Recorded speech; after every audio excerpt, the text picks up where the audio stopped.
Does chain of thought prompting requires a specific model to be used? Nice question, Prem. Let me answer that as part of my 1 minute question answer series. And you can find more videos of this series on my YouTube channel. So please consider subscribing. Chain of thought is a technique.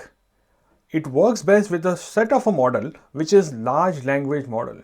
Consider about a kid and an adult. If you give a logical problem to a kid, he or she is limited with the knowledge he or she has acquired over a period of time.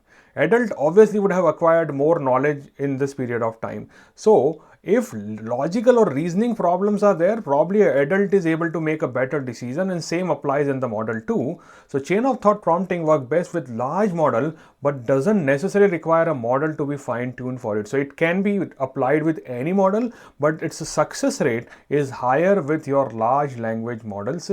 Why? Because they have lot of data on that. So any model which has large data set, that would work here. Smaller model may not fully utilize your chain of thought prompting because they lack the depth and complex reasoning which is required for complex reasoning.